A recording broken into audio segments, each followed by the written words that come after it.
Hello, everyone. Welcome to Verbling. I am Teacher Oakley. Greetings. And at this time, we will continue our series talking about IELTS speaking. Today, Part 3, Opinion Questions. The IELTS speaking test is lasts about, on average, 13 minutes, 12 to 14 minutes. Part 3, opinion, is the longest part of the test. It's actually 5 or 6 minutes.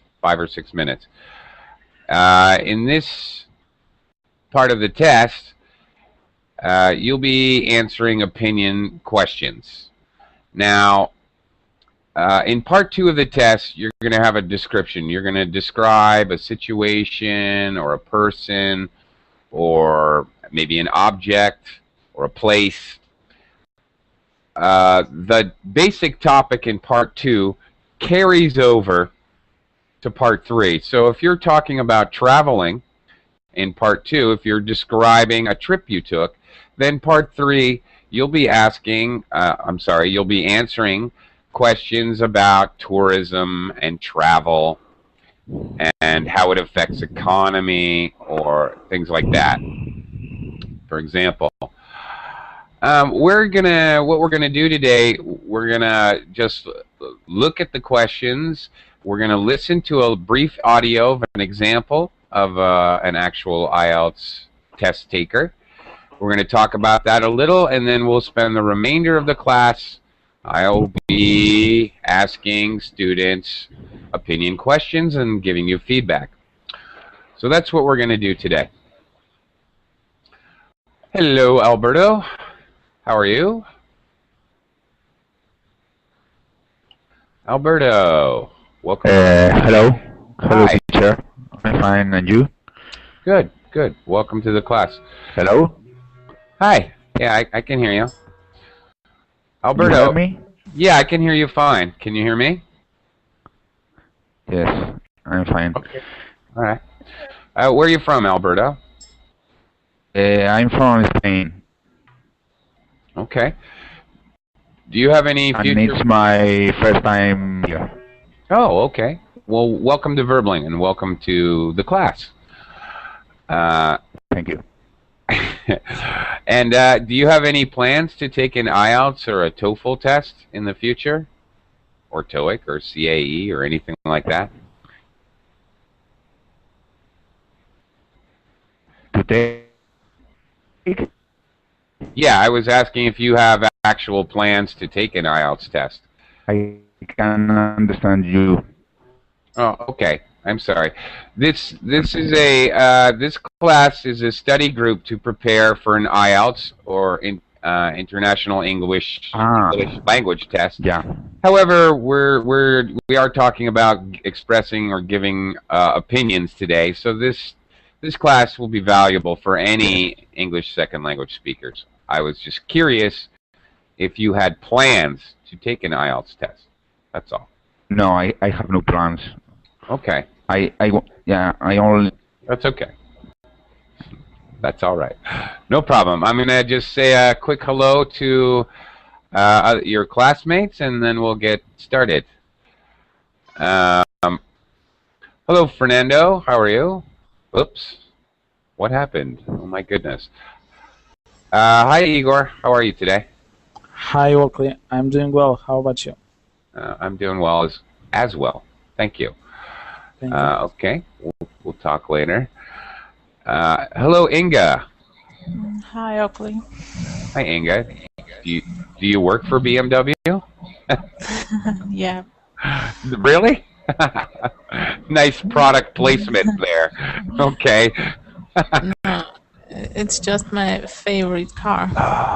Okay, just a fan. All right. Mm-hmm. Okay, very good. Okay, welcome to the class, Inga. Where are you from? I live in Armenia. Armenia. All right. Mm-hmm. Terrific. All right. Welcome to the class. Hopefully we can learn something today. Hi, Mahmood. Hello, teacher. Hello, how are you today? I'm good. How are you? Pretty good, pretty good. The weather is insanely hot, as usual. So, Okay. business as usual, really. Oh, all right. Okay. Hi, Fernando. Are you really in the class now? Are you in the hangout? Yeah, yes, sorry, because Okay. I log off. Okay. All right. Well, glad you could join us. Glad you could get back in the class. All right. All right. Let's get started. There's a lot of viewers out there. We still have some open spots. Don't be shy. Come on in and join the class. You're going to have a chance to practice speaking English today. Grab that chance. We're going to do a lot of practice, but first, let me introduce the Ielts Speaking Part 3 questions. Let me screen share. Let's get right to it. I'm just going to screen share some typical questions with you so you have an idea of what you might be asked. Okay, Part 3 is a two-way discussion. The interviewer in this part of the test, in IELTS, you will be speaking to a live interviewer. He will introduce the topics. For example, he will say something like, let's consider, first of all, how people's values have changed. All right, here's some typical questions. What kind of things give status to people in your country? All right, and then you're going to have to talk about that. In Part 3, please do not give one-word answers. Don't say cell phones and sunglasses. That is not a valid response. You need to respond and give detailed information, including maybe reasons or examples. For example, examples of things that give status and why you think that's important to people in your country. So you've got some explaining to do. You're probably going to be speaking somewhere in the range 4 to 6 sentences. Maybe 8 sentences or 10 sentences if it's a topic that you feel particularly strongly about or you know a lot about. Have things changed since your parents' time? Another question. Now, here you've only got, I've got 3 examples, but in the real IELTS test, it's going to be about 5 minutes. You probably have an average of about 5 questions, maybe 4, maybe 6. If you don't talk much, you'll get 8 questions. So that should be an indication. The longer you speak, they do have a time limit. You don't have a time limit on how long you speak. So if you answer 4 questions with a lot of detail, your test is over. This is the last part of the test. If you don't give a lot of detail, you're going to get 8 questions. So what this should tell you is that the 8 questions is double the chance to mess up the questions. You have more of an opportunity to make a mistake. So it behooves you, it's to your advantage, to speak at length, speak for a longer time. All right, let's, I'm going to now, I want everyone, microphones off, everyone. We're going to listen together to an example of someone actually taking the IELTS speaking test, Part 3. Let me just cue this baby up. It should be ready to go. Hang on and just please be quiet and listen to this example. And I'd like to discuss with you 1 or 2 more general questions relating to this topic. First, let's consider values and the way they can change. In Switzerland, what kind of possessions do you think give status to people? The first thing which comes in my mind is the car. Oh, yeah. Yes, because lots of people like to have posh cars or expensive cars to show their status, their place in the society. Is that a new development?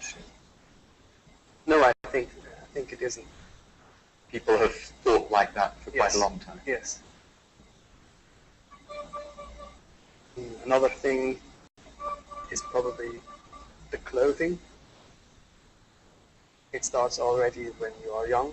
When the children go to school, they want to have posh labels on their jumpers or good shoes.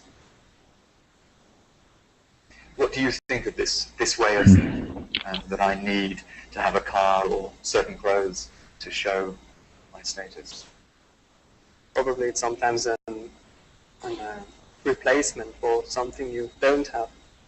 So if your wife has left you or your girlfriend, you just buy some new, don't know, new watches or new clothes to make you satisfied. You don't think of it as a healthy way of thinking?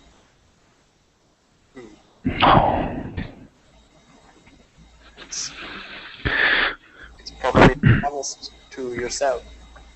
You can't understand what I mean? Yeah. And do you think this will change? No. In the future, will cars and clothes, designer clothes, be status symbols in the same way? I'm sure that clothes will be, that the thing with the clothes will be the same. I'm not so sure with the cars, because cars cause lots of environmental problems, and probably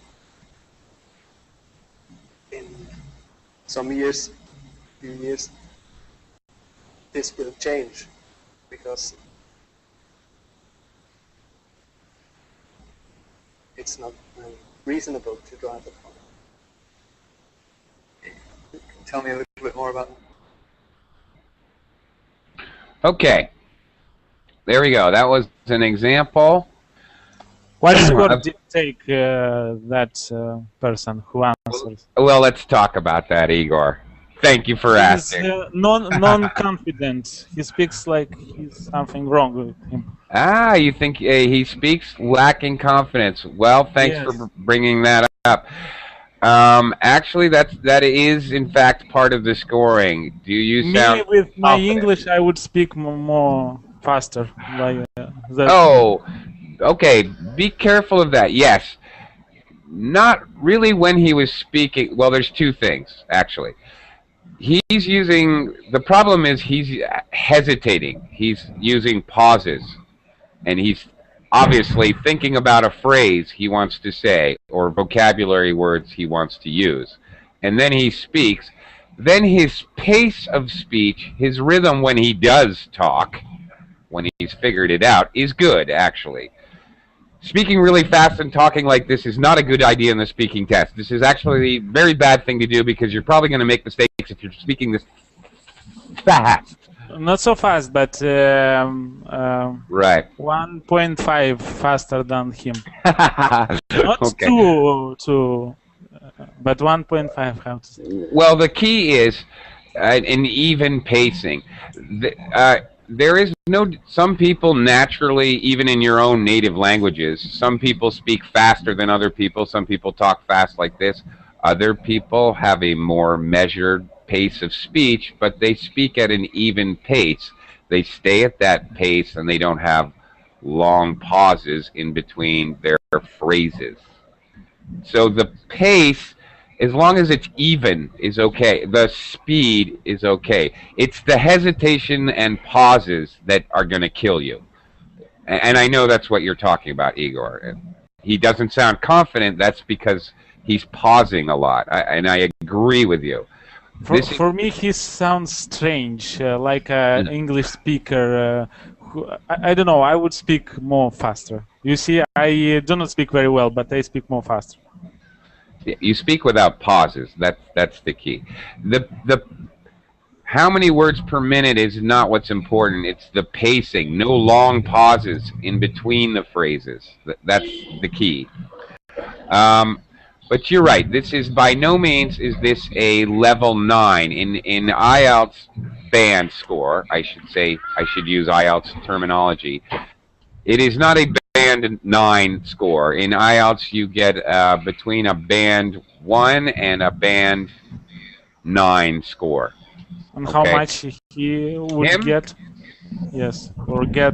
Well, let me add to the suspense. I will tell you. I totally. No more than 5.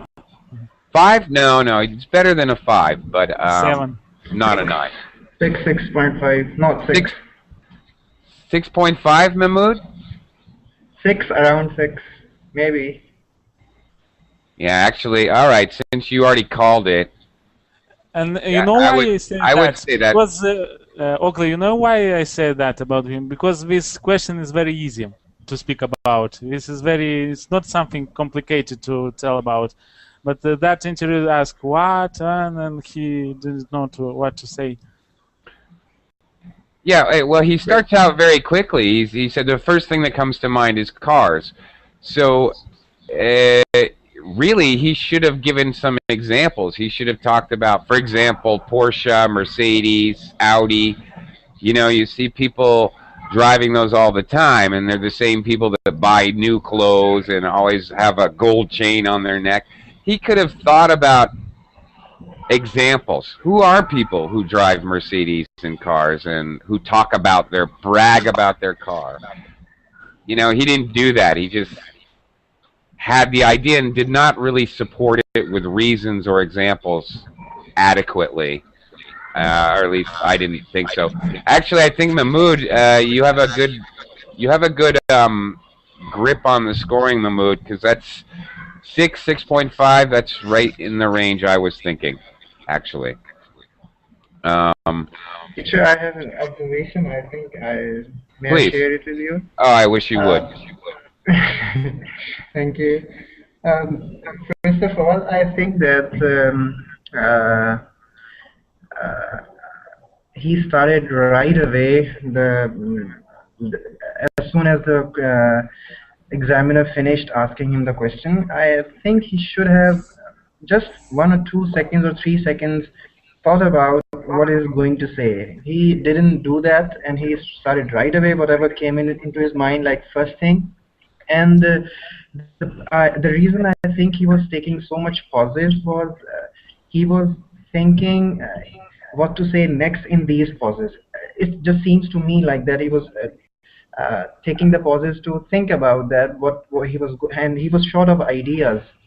So he was taking pauses, a lot of pauses, what should I include next, or what should be the next thing that I can give it as an answer. Also, a major mistake he has done, as the examiner asked him to compare about, ask about have the things changed over time. I think that was a comparison. He was asking him to compare and contrast, and he should have used some transition words or discourse markers like that indicate comparison, like for instance, he may use the words like on the other hand, while, like these kind of words. However, I think he should have used. However, yes, such vocabulary he should have used that. I did too. Yeah, I want to bolster. Those are excellent observations. Absolutely spot on, actually. Very good, and I want to actually even elaborate a little bit. When he started, the first thing that comes to mind is cars. You're right. He should have given some sort of topic sentence to introduce his idea. For example, he should have said something like, well, actually, there are many different status symbols in Switzerland. The first one that comes to mind, even one sentence as an introduction, that's called paraphrasing. Talked about it in my class earlier today. In Ielts, they are very specifically, strongly looking for you to paraphrase the question, to use the question to answer the question, using the words, maybe changing to other synonyms, but knowing how to do that it's an indication of English level, and they use this when scoring your IELTS test. I 100% agree with your observation, which that in and of itself, now you can't really give an accurate reading because he's going to have 4 or 5 questions, all right? You don't have to paraphrase every question. But of those 4 or 5 questions, you should be paraphrasing at least 3. Really, to show that you can do it and you can do it accurately. You have to demonstrate the ability to do it, which he did not do whatsoever, to my knowledge. And actually, that brings him down to level 5. That brings him to level 5, you know, as far as scoring. So giving him a 6 was actually quite generous. As I said, level 5 from the beginning. Do you remember? Yeah, you did. All right, yeah, you're right. Yeah, that was a big one. Another error that I heard, he had no other word for posh. He used posh 2, maybe 3 times. They want posh clothes, and he said posh cars, and then he used the same adjective, posh clothes, a posh jumper. Okay, this is not good. You should not be repeating your vocabulary through the test. What is another word for posh? Does anybody? Or do you even know posh? Expensive. Okay. Possibly. We could bling bling. Bling bling. Yeah. Okay, that's very colloquial. If you know, colloquial language, idiomatic language, it's okay to use, but dang, make sure that you get it right. Don't misuse it because you'll lose points. If you use colloquialism or, you know, idiomatic language, if you get it right, that's how you get a band 9. But if you get it wrong, then that drops you down. So it's risky, but worth it if you know what you're doing, if you know what you're saying. Yeah, okay, there's we could say brand name clothes, we could say fashionable, we could say chic. There's lots of other ways he could have said it without repeating the same word. That's not good. Yeah, in that, you know, he's going to lose points in the vocabulary. They're scoring you on basically on 4 things. They're scoring 4 areas you're being scored in this test. Pronunciation, which includes what we talked about, either rhythm and pacing. It also includes intonation. Do you have high and low when you're speaking? Or do you speak in a monotone like this? You really should not be speaking like this.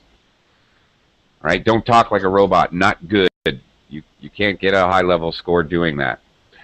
Another area is vocabulary. All right, repeating posh 3 times, not good. He's going to lose points there. Another area is grammatical range and accuracy, or in English, sentence structure. Is he using long, complicated sentences or very, very simple subject, verb, object sentences? And the last is fluency and coherence. That is the hesitation and pauses, which Igor so correctly did bring up. Hesitation and pauses, and is he coherent?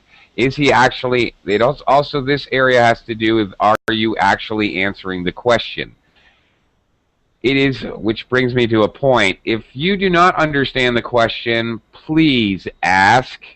If you talk for length and you're not even answering the question, or you misheard the question, or maybe you just didn't quite hear the question, don't guess what the question was ever in IELTS. Never, ever. Actually, through the entire IELTS test, whether it's in the reading, if you don't understand the instructions and listening, it's in the writing. you must understand the question because IELTS scores are very, very, very, very, very, very specific about and very strict about following the directions of the question. They will nail you on it, absolutely. You do not, actually I will tell you this, you do not lose points for asking a question or clarifying information, especially. If you don't understand the word status, for example, you can ask, oh, do you mean by status, do you mean things that make people feel like they're in a higher class or more important? You do not, by asking that question, you do not lose points. By simply asking, could you repeat the question? I did not hear you. You're not going to lose points by doing that. In fact, you may gain points if you know how to use correct intonation patterns for asking questions. You could actually gain in score. Can this apply to the Ielts or TOEFL test? Maybe you are talking about the Ielts test. Well, we are talking about IELTS today. Yes, specifically. Yes, thank you. Yes. Yeah, this is specifically about the IELTS speaking today. In regards to TOEFL, obviously, most people take a TOEFL IBT, which is a computerized test. Yes, it's computerized. Computerized test. You can't ask anyone because you don't have someone to ask him. Only computer inside, only computer and screen. You can shake the screen and be angry or punch your computer screen, but that's it. Exactly. Yeah. Which is actually why I like the IELTS speaking test a lot better. You can there's interaction, which I think shows more appropriately and more accurately. It can show speaking skill. That's my opinion, but that's just an opinion. One last thing you'll notice during the intercourse, the dialogue between the interviewer and the subject, that the interviewer kind of laughed one time. The subject said something a little funny, and the interviewer laughed. If this happens, if you get reactions of surprise or the interviewer laughs, this is very good. Let that encourage you to continue. You can laugh as the person taking the test. IELTS is really, as Igor pointed out, the guy did not sound natural in our example. You're supposed to sound natural and like relax. Something he hide, like something he want to hide from the interview. Yeah. Make it up on the spot. Didn't sound natural. It's supposed to sound like a natural conversation between the interviewer and you, like you and your friend sitting at Starbucks, having a latte, and talking about things. It's not supposed to sound like you're a professor. You're not supposed to sound like you're in a business meeting. You're supposed to sound like you're having a relaxed conversation. Okay. All right, let's try some practice. All right. Enough talky. I'm sick of talking, and it's time for you guys to do some of the work now.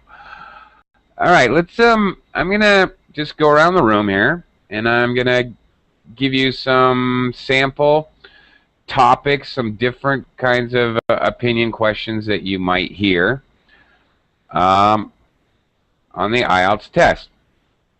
Well, let's start with the same example that they used in the test. Okay. Who am I going to start with? All right, Bill. Hi. Bill, are you there? Hi, Bill. Good to see you again. Yes. All right. Yes. Bill, let's look at the question that he just answered. We can try this one. What kinds of things are status symbols in your country? There are several things that make a status in my country, but I think mostly now is car and the clothing, like the one we listened to before, the Yes, yes. Car with the high class brand like BMW or Mercedes and Audi is very favorable here. Yeah, you love those kind of cars. Yes, and another thing is the outlook at the uh, people, how they want to be shiny, to be beautiful, to make them more uh, confident. Yes, yeah, that yes, Okay. yeah, Okay, you tried at the end, Bill, to give us some kind of a concluding statement. People like to feel beautiful. They like shiny things to make them feel yes, good about yes, themselves. yes, Okay, that's very good. You want to another thing in the example we listened to, the speaker really did not indicate very well when he was done speaking. We want it to be obvious to the interviewer that I'm done speaking, ask your next question, which you attempted to do, Bill. yes, Thank you for doing that. We didn't hear that yet in our examples. I think it's a little ironic that we have this question about posh. We keep talking about posh cars, and Inga is a BMW fan. Inga, do you have anything to say about that? Hi, Inga. It's just coincidence, right? Mm-hmm. Okay. Now, okay. Let's talk about some. Maybe I'm going to go all over the place, but I'm going to introduce the topic. I'm going to be asking everybody questions. There are some typical questions, typical question types that that they will ask. First of all, type 1. Let me introduce it, and then I'll ask. Dennis, I'm going to have a question for you. Ielts question type 1, the stupid question. They do this for a specific reason. They ask a question in an extremely general way that may be an obviously stupid question. For example, Dennis, are you there?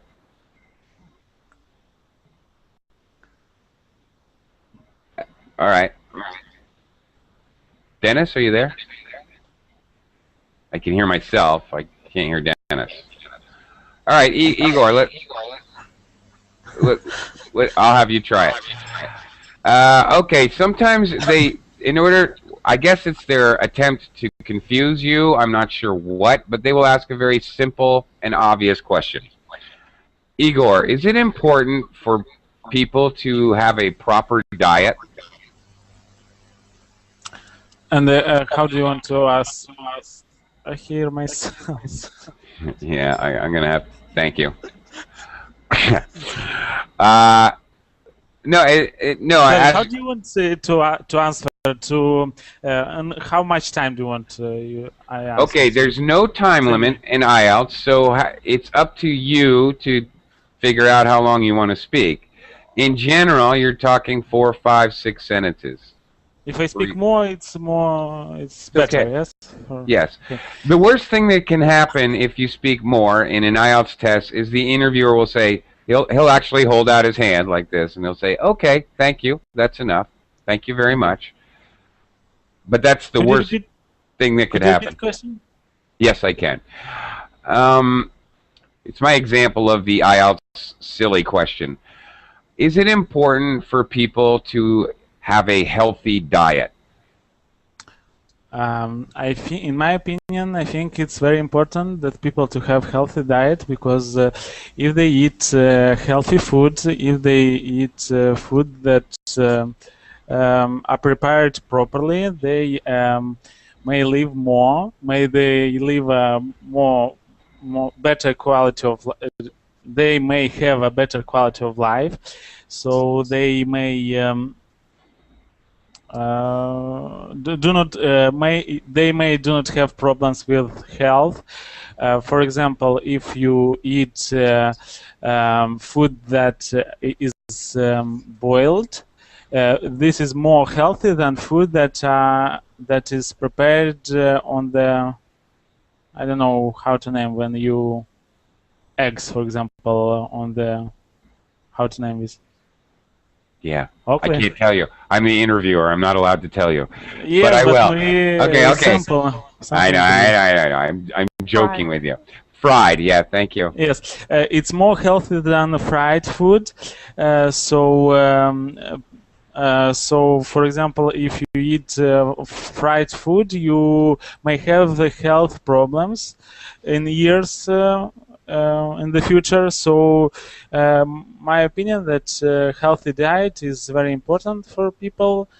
If you want to have a better quality of life, as I said at the beginning of your question. Okay. And clearly he wrapped up the question. Clearly he was done speaking. It was obvious to all of us. Okay. I know because I'm in the class. You asked me about fried, and I was kind of joking with you. Yeah, we're in a class, so of course I can tell you. But in the actual test, in reality, never say, oh, I don't know how to say, or don't ask the interviewer for a vocabulary word. Of course you can never do that in the real test. I know, we're in a class. You should, in order to properly, you did paraphrase me. You did, but then you didn't. You should just stop. After the paraphrase, it's very important for people to have a healthy diet. I think it's very important for people to have a healthy diet. Stop. My first reason is, then do that. Don't continue with because, da-da-da-da-da-da. Okay, because when you do that, you're combining your paraphrase or topic sentence with your reasons. So you're not separating the organizational parts of your speaking, which you really should do. Of course, Igor, I'm sure you're well aware you got hung up on a word. I think you were trying to say you might live longer. You said you live more, and then you kind of got stuck. It's not correct to say live more? No, it's not natural. You live longer. You might live longer is what we would say. It's comparative. We don't usually just leave more out there. We use more in comparatives, obviously. You know, he's more crazy than her. Obviously, we use it a lot, but we don't let it hang there. We're going to have another word, more crazy, more violent, more stupid, whatever. Okay, but then you changed it. Was actually what you should do. If you get hung up, sometimes this happens to all of us. It's quite natural, and we're all human beings. Our brains just kind of click, shut off. Oh my God, where's that word? I know the word. It happens to all of us. Earlier, I could not remember the word impeached. Oh my God, it drove me crazy for like 2 hours. Anyway, it happens to all of us. Do what Igor did. Just change what you're going to say. You're changing, you're self-correcting for content, which is actually, you can get away with this on the Ielts test. You can do that a few times, and not once or twice during the whole test, and not lose points. If you're doing it every other sentence, very bad. But, you know, once or twice, no problem. You had a little confusion, may not do have problems. You just got confused with your auxiliaries. May not have problems. You didn't need to do. You threw in an extra auxiliary verb you didn't need. Okay. Small problem, one tiny tick in the grammar column. But overall, that was, you know, that was pretty good. That was better than the example we heard.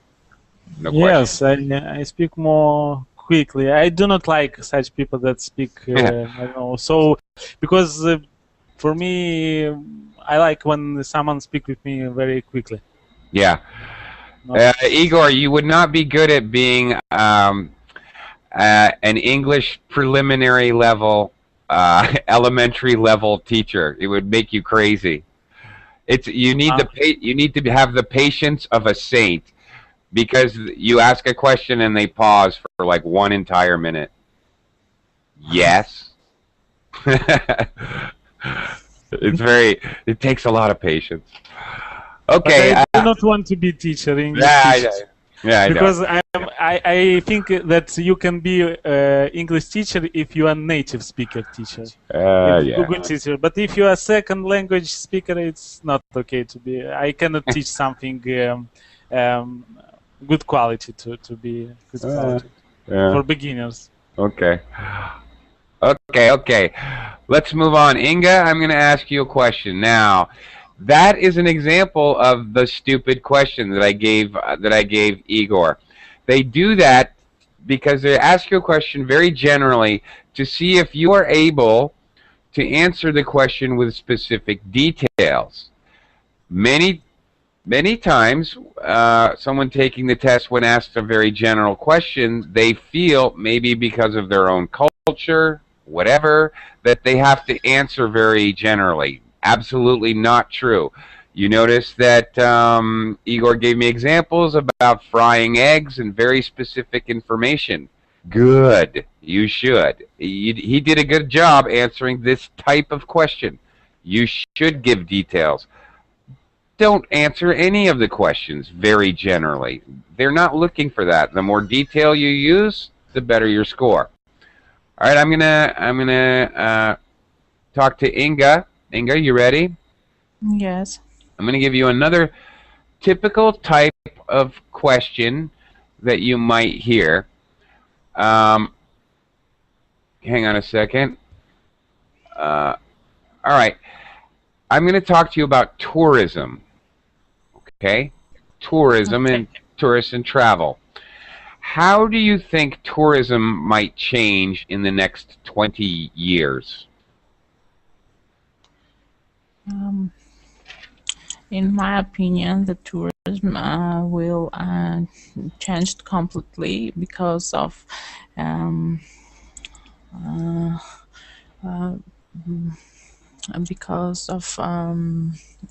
building some new places to go, such as, for example, in Dubai, if you will look at the pictures which taken in 2000s, in the beginning of 2000s, and you will compare it with the pictures taken nowadays, you will see the difference. And at that time in Dubai there were no tourism, but now all many people tend to go to Dubai, and I think that there are a lot of such projects in Singapore, in Dubai, in other countries, and I'm sure that tourism will increase very fast. Okay. That sounded like your finishing statement. Was it? Or am I interrupting you? No. Okay. All right. It sounds like you finished. I think tourism will increase very fast. You might say very quickly. All right. Again, you did the same thing. You gave the paraphrase. You did that well, but then you added because, and you continued with your reasons. Really, you shouldn't do that. You should get in a habit of not doing that, because that's not quite exactly right. It is, but it isn't, and you should be separating your topic sentence from your reasons. Furthermore, you should be using more signal words or phrases like Mahmoud mentioned earlier, or discourse markers. First of all, secondly, furthermore, moreover, as well, those kinds of phrases to introduce your points. All right, you gave me one or two. You said, for example, by the way, great example, Dubai. Terrific, perfect, perfectly illustrated your point. Okay, very, very well supported your opinion. Absolutely no problem with the content. Okay, which is fluency, cohesion, the content, very good. Your vocabulary, I had no problem with. Grammatical structure, no problem with. You had maybe a little too much in the fluency, a little too many fillers. Those are called fillers. Little bit too much of that, which threw off the rhythm a little bit. But actually, overall, I must say that was really pretty good, Inga. Nice job. Okay, that was definitely 7.58 range. It was very good. 7.5 at least. Okay, maybe you could have given me another reason and squeaked up to 8 or 8.5. Oakley, how much you give me? You didn't say. I didn't give you anything. You get a 0. Why? You're just joking. I don't know. You know what? I didn't really think about it, honestly. I was more concerned with making This is the problem with Ielts tests. That is very personal. If instructor do not like you, you would get no. Absolutely, actually, that's not. TOEFL, it's more objective. Actually, that's not quite true. Actually, in reality, they make a recording in Ielts and they send it off. They send it off to Cambridge, and 3 guys listen to your test, and it's just a number. They don't know your name. They don't know your ethnicity. They have no idea where you're from. You can be from Zimbabwe or Afghanistan. They don't know. They blind score you, actually. It's completely blind. So the interviewer, the interviewer, you have a point. You do have to interact with the interviewer. That's true. So that part, but the actual scoring is pretty subjective. It's blind scored. They don't even know who you are. They don't know where you're from at all. So, yes, the way the interviewer interacts with you and the interviewer's freedom to modify the questions or rephrase himself, okay, I have to admit that's pretty subjective instead of objective. I think I said that scoring is more object. I think I mixed up my vocabulary there, but mostly it's fairly objective, I think. Enough. Okay, let's continue. Kadir, are you there? Kadir? Hello? Hello? Are you ready for a question?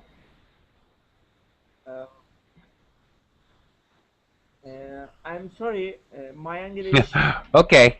is very bad. All right, this is a little bit maybe over your level. Okay, this is sort of intermediate to advanced, and I really want to give Mahmoud a chance. Mahmoud, are you ready? Yes, bring it on. Yeah. Oh yeah. Bring it on, he says. Okay. All right. Let me find another type of question. Okay. Now that last question I asked was obviously a conjecture question speaking about the future. They ask this to try to see if you can use future tense and to see if you know how to use modals. Inga had a very strong opinion, so she was using like will and must. If you're not so strong, you should be using might and could or possibly or verbs like I think, which actually you did use. That's what they're looking for. They ask certain types of questions for specific reasons. Okay, hang on. Let me see. I'm looking for a type of question here. Oh, I can't find one. All right, okay. Let's. I'm going to ask you a question about food, Mahmoud. All right. Yes. Attitudes toward food. Which do people in your country prefer? Traditional food or fast food, such as hamburgers or pizzas? In my opinion, I think that people prefer both. For some people, it's mostly the fast food, like the people who don't have time to cook, like employed persons or students. They kind of prefer the fast food, while people who and the families generally, they tend to prepare the food at home. They do sometimes dine out and enjoy fast food, but mostly I think it seems to me that the fast food is being preferred by the employed persons and the people working somewhere out who don't have don't have time to cook their food. And like students and employed persons, they prefer the fast foods, and the people with families, they generally prepare their own food. Okay, and that's your concluding statement, obviously. All right. Before I give you feedback, I have to ask Inga, what do you mean by your comment in the chat box? Can be rephrased to Igor's question. Related, you mean? Yes, yes. I mean that you can start to answer as Igor already said. Okay. About healthy food. And actually, I wasn't even thinking about that. They were questions from totally. I'm trying to skip through a bunch of different topics I have on another document, and I'm trying to look at. I'm trying to vary them, but this is very true. In IELTS, many things are related. For example, they're asking you about your city. They're asking about transportation. Sometimes there's two different questions where you can pretty much give the same answer or use the same examples or the same story from your own experience. Very much true. Yes. You can actually even practice certain stories or topics. What example will I use if they're talking about fast food? What example will I use if they're talking about travel? I'll talk about Dubai. What example will I use if they're talking about mass transportation? Oh, I can talk about the subway in my city. Actually, in a lot of times, you will have a story or an example that you can use for several IELTS questions. So really, that's a good point. I'm glad you brought that up. Okay, thank you.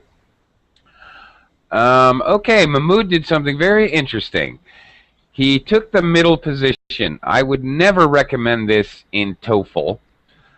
I really wouldn't, because TOEFL, you're timed. You only have a minute to speak, and the time works against you. However, in IELTS, I'm a little more for it. Because in IELTS, you have as much time as you need. So you have time to develop both topics, which is the key. This third type of question is some kind of comparison question. Pros and advantages and disadvantages. Pros and cons. Comparison question. It may be, I'll try another one after, but okay, he took a middle position. He said both. Either way, whether he took one side or the other or middle of the road, he has to discuss both things. Whether he discusses one all positive and the other all negative, whatever, depends on what he wants to say or his opinion. But he does have to talk about both things. Notice his discourse, his speaking was a little bit longer. That's natural. You have two topics to discuss. So, of course, it should be a little bit longer. This occasionally will actually happen in part one of the test. Not often. It's not normal. Actually, if it does come up in part one, actually that's a good sign. That means that you have gone through the questions and answered them very well. So the interviewer's looking for ways to test you. But it will definitely come up in part three. Choice question, there will always be conjecture. Tell me about the future. Now remember, about the future, you can say anything you want. And there will always be an introductory kind of stupid question, a very general question. All right, these kinds of three types of questions always in every IELTS test. So practice those. Let me go back to Bill. Hi, Bill. Yes. Yes, I'm here. Hello, Bill. Yes. Sometimes you'll get one of these kinds of questions.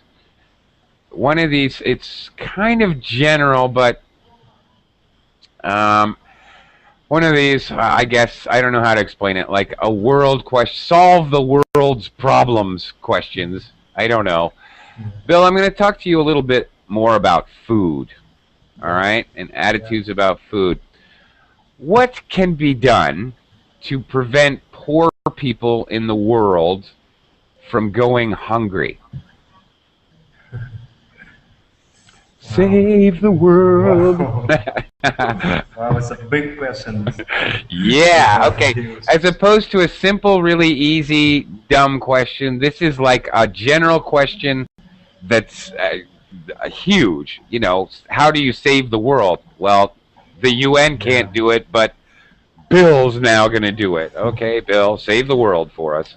Okay, I believe this depend on our everyone attitude to save the food for poor people, poor children. Yeah, we should really oh, do not spend over your um, portion. Yeah, we should use enough food. Yeah, and otherwise we should develop